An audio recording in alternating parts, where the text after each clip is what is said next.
If you've known someone for a while and you've been in a committed relationship with them and they're asking for space, you might handle that a little bit differently than if you've been dating somebody for a couple months and they ask for space. Oftentimes in the beginning of dating, if someone's asking for space, it could be that they're wanting to break up but don't actually have the courage. So they're asking for space for the time being because maybe they want to get their head on straight, maybe they're afraid of losing you, they're starting to lose their balance a little bit and they don't really want to call it off yet, but they're not sure. In both situations, don't argue with them. Don't try to convince them or intimidate or shame them into not taking space. Doing any of that, you are just reinforcing their view on why they need space from you, because underneath it there's probably a part of them feeling a bit controlled. Whether or not you're controlling them doesn't really matter. Their experience of what's happening, feeling a bit controlled by you, feeling like they're losing some perspective and they need to come back to themselves in order to see things clearly. If you are fighting that and not trusting that they know what's in their best interest, you cause more damage than what has already been done. The encouragement here, the invitation, is to allow them to take the space, and how you allow them to take the space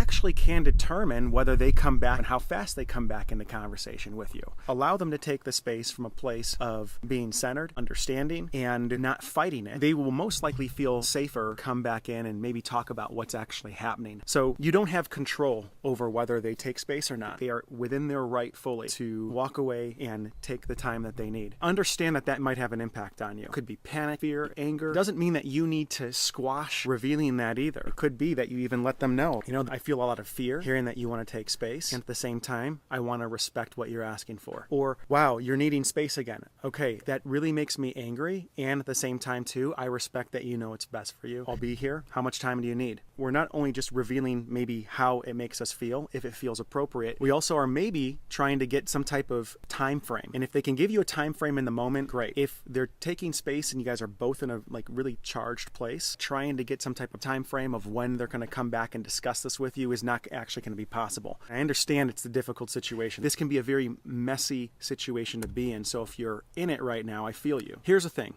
If you're setting the environment up to where you're not trying to fight it, you're not trying to convince them otherwise, you're respecting that they are trusting their inner compass right now and they need to take a step back. Allow them to find the sobriety, the clarity, and the balance that they may be looking for from taking space. And when they come back, both of you can then have a deeper discussion around what is the catalyst for the space that's being taken. Is it something that they are believing or doing that's having them feel like they need space from the relationship? Is it something that you're doing or demanding or wanting? But the point is, the two of you are actively having a conversation about this when they come back into the field to talk about how to handle these kind of events in the future.